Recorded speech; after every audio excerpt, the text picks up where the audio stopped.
Hello everyone, આઈ એમ doctor મોહર banker અને આજે આપણે બહુ ઇન્ટરેસ્ટિંગ કેસ ડિસ્કસ કરવા જઈ રહ્યા છે.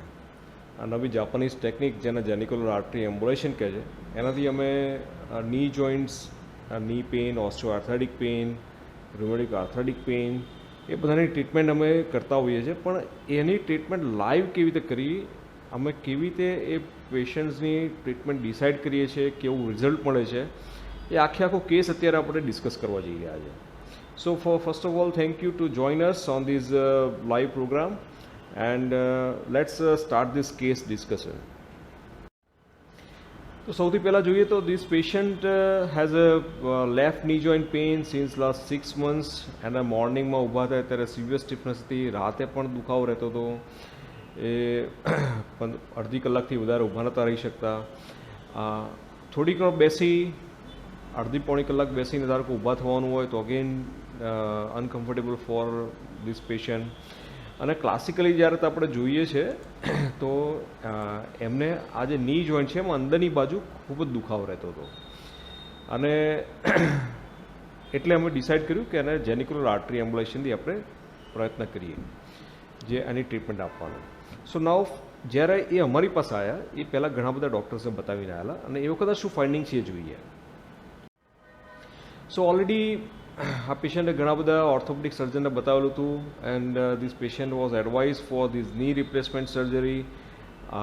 એમનો એમઆરઆઈ પણ થયેલો હતો અને એમઆરઆઈની અંદર જોવા જઈએ તો દેર ઇઝ નો કોઈ લિગામેન્ટ ટેર કે એવું કશું હતું નહીં, પણ જે સોજો દેખાતું હતો, સાઇનોવિલ ઇફ્યુઝન દેખાતું હતું, એસીએલ, પીસીએલ જે ક્રુશિયેટ લિગામેન્ટ કહે છે એ નોર્મલ હતા અને જોઈન્ટ સ્પેસ, જોઈન્ટ કાર્ટિલેજ પણ ઘણો બધો પ્રિઝર્વડ હતો. આજે એમઆરઆઈની અંદર આપણે જોઈ રહ્યા છીએ તો જે આજે these all the sign of synovial effusion, તે આજે સુપ્રાપટેલ કમ્પાર્ટમેન્ટમાં એ બધી જગ્યાએ ઇફ્યુઝન જોવા મળતું હતું. બધા લિગામેન્ટ્સ આર નોર્મલ. હવે આપણે એક્સરેની વાત કરીએ તો આ જ પેશન્ટનો એક્સરે છે. So the is a joint space, તો ઘણી બધી જોઈન્ટ સ્પેસ બચેલી છે એમની.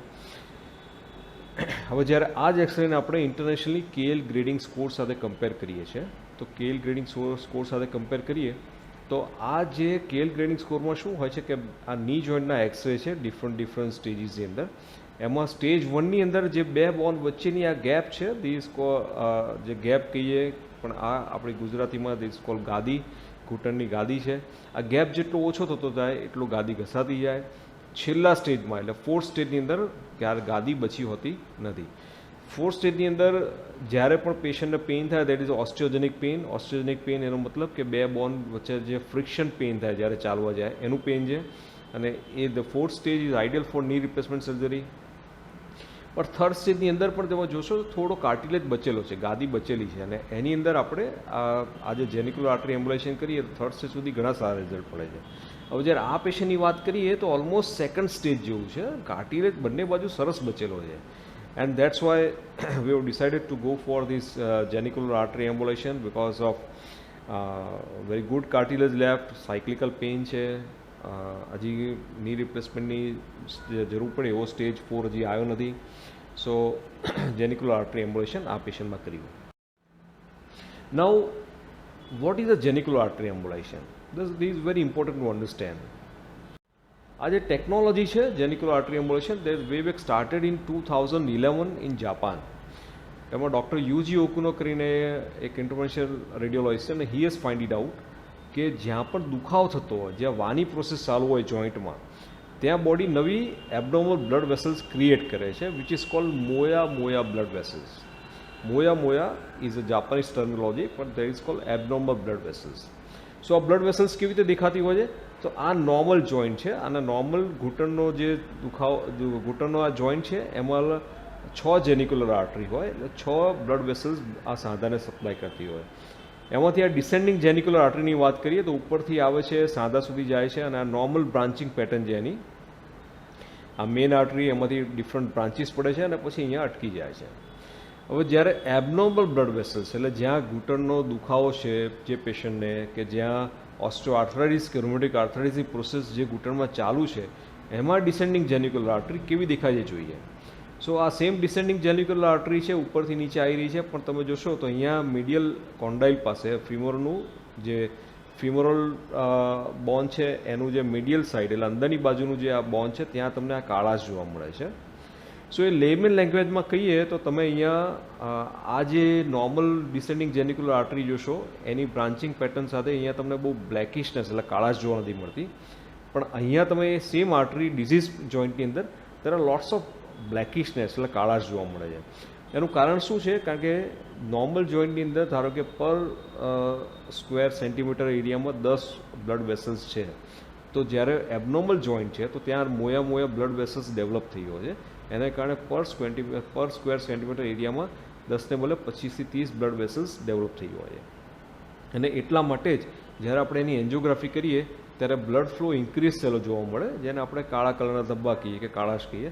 સો this is a site of osteoarthritis. અહીંયાથી body inflammatory chemical cytokines release કરે છે અને એને કારણે ગ્રેજ્યુઅલી આજુબાજુના જે ની જોઈન્ટના જે મેઇન સ્ટ્રક્ચર છે, કાર્ટિલેજ, બોન્સ, એ બધાનું ડેમેજ થઈ રાખે છે. So the basic concept is that કે do angiography and find out these moya blood vessels. So આ જે મોયા બ્લડ વેસલ્સ છે એ આપણે કેવી રીતે શોધીએ છીએ? તો એના માટે સૌથી પહેલાં આપણે જોઈશું તો આ 6 જેનિક્યુલર આર્ટરી છે અને આ 6 જેનિક્યુલર આર્ટરીની અંદર એની એન્જિયોગ્રાફી કરીએ છીએ. These selective small micro catheter છે. આ માઇક્રો કેથેટરથી એન્જિયોગ્રાફી કરી મોયા બ્લડ વેસલ્સ આઈડેન્ટિફાઈ કરીએ, પછી આ સ્મોલ પાર્ટિકલ્સ ઇન્જેક્ટ કરીએ. These are the embolizing particle which is shown over here. 45 માઇક્રોસના પાર્ટિકલ ઇન્જેક્ટ કરીએ અને આવું કરવાથી જે મોયા બ્લડ વેસલ્સને આપણે બ્લોક કરી નાખીએ છીએ. So this how we do this procedure of genicular artery embolization. Now let's see a live example of this case. आज પેશન્ટની વાત કરીએ તો ડિસેન્ડિંગ જેનિક્યુલર આર્ટરી, ઉપરથી નીચે આવતી જે આર્ટરી છે જે અંદરની બાજુ, તો એની જ્યારે એન્જિયોગ્રાફી કરીએ છીએ તો સિમિલરલી તમને અહીંયા થોડી બ્લેકિશનેસ કાળાશ જોવા મળે છે. અને એકવાર આ એમ્બોલાઇઝિંગ પાર્ટિકલ ઇન્જેક્ટ કર્યા પછી મેઇન આર્ટરી ઇઝ ઇન્ટેક્ટ, પણ જે કાળાશ છે એ જતી રહે છે. સો first we have identified the moya blood vessels and we have injected these particles, embolizing particles, and the post embolizing particles ની images છે એની અંદર આ મોયા blood vessels દેખાતી નથી. So that was the angiographic live image and this is a static image, same descending genicular artery જેમાં મોયા blood vessels અહીંયા easily જોવા મળે છે અને એકવાર આ પ્રોસિજર કર્યા પછી આ blood vessels જે abnormal blood vessels હતી એ ડિસએપિયર થઈ ગઈ છે. એવી જ રીતે સેમ પેશન્ટની અંદર જ્યારે સુપ્રોમિડિયલ જેનિક્યુલર આર્ટરીની એન્જિયોગ્રાફી કરી તો એની અંદર પણ અમને આ મોયા બ્લડ વેસલ્સ દેખાઈ, કાળાશનો એરિયા દેખાયો અને એની અંદર પાર્ટિકલ ઇન્જેક્ટ કર્યા પછી આપણે જોઈશું તો main blood vessels is intact superomedial genicular artery, જે બ્લેકિશનેસ દેખાતી હતી એ જતી રહી છે. So again, these are static image. These are area of moya blood vessels, very heavy abnormal blood flow seen over here, and a post embolization आज ये blood flow છે એ normal થઈ ગયો છે. So results, patient starts telling that સાહેબ લગભગ 24 કલાકમાં તો ઘણો બધો દુખાવામાં ફરક પડી ગયો.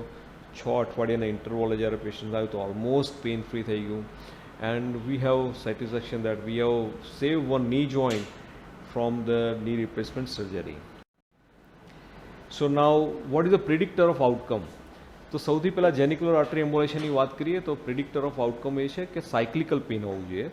જ્યારે ઓસ્ટિયોઆર્થ્રાઇટિસનું કે વાનું પેઇન હોય તો તે સાયક્લિકલ પેટર્ન હોય, જેમ કે મોર્નિંગમાં સ્ટીફનેસ વધારે હોય, કલાક બેઠા પછી ઊભા થઈને શરૂ કરે ચાલવાનું ત્યારે દુખાવો વધારે હોય અને આ દુખાવો ધીમે ધીમે ઘટતો હોય. સો પેઇન એ સાયક્લિકલ પેટર્નમાં હોય.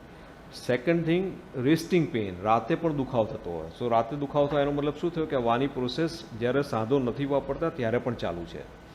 અને એના પછી કે કેટલી જોઈન્ટ સ્પેસ બચેલી છે. સો બેઝિક કન્સેપ્ટ એ છે કે આ જે પદ્ધતિ છે એ જોઈન્ટમાં ફર્ધર ડેમેજ થતું અટકાવે છે, પણ જે ઓલરેડી ડેમેજ થઈ ચૂક્યું છે એને આપણે રિવર્સ કરી શકતા નથી.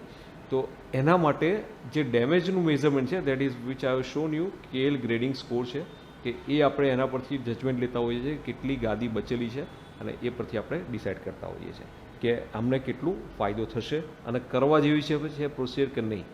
મોટાભાગે સ્ટેજ 4ની અંદર અમે આ પ્રોસેસ કરવાની ના પડીએ. સ્ટેજ 4ની અંદર knee replacement surgery is a better option. પણ જ્યારે એ સિવાયના સ્ટેજની વાત કરીએ તો જેનિક્યુલર આર્ટરી એમ્બ્યુલેશનથી ઘણું સારું રિઝલ્ટ મળે છે. So now what is the advantage? So there is no cut, no anaesthesia. આપણે આપણો નેચરલ ની જોઈન્ટ પ્રિઝર્વ કરી શકીએ છીએ અને આમાં કોઈ જાતનો કોઈ જોઈન્ટ ખોલવાનો કે એવું કંઈ સર્જરી નથી આવતી. That's why we do with single needle puncture, એટલે પેશન્ટ લગભગ 8 થી 10 કલાકની અંદર ચાલતા થઈ જાય છે. સો દેર ઇઝ ઘણા બધા પેશન્ટ્સ પૂછતા હોય કે સાહેબ એનું કોઈ કોમ્પ્લિકેશન ખરું કે નહીં. So in this patients in this procedure there is no major complications. એમાં જે થાય છે ફાયદો થાય છે, નુકસાન તો કોઈ ખાસ થતું નથી હોતું. So conclusion, genicular artery embolization is a safe way to treat this knee joint pain. We have treated more than 250 knee joints right now and with very good results. आज ये ट्रीटमेंट है, it is really blessing for the patients. જેમ કે આજ આમાં જોયું કે we have saved the joint from the knee replacement surgery.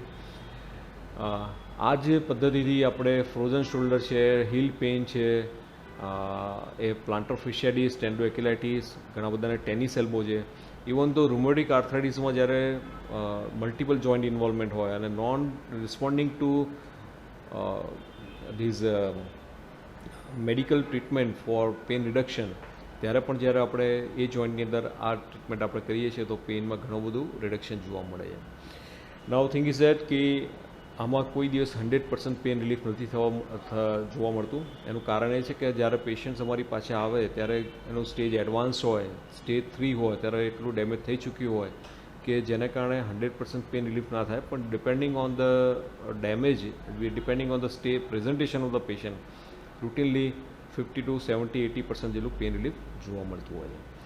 So thank you so much for listening this, and કોઈ પણ તમારા questions હોય તો you do ask us and we will be very happy to answer you all the questions. Thank you so much.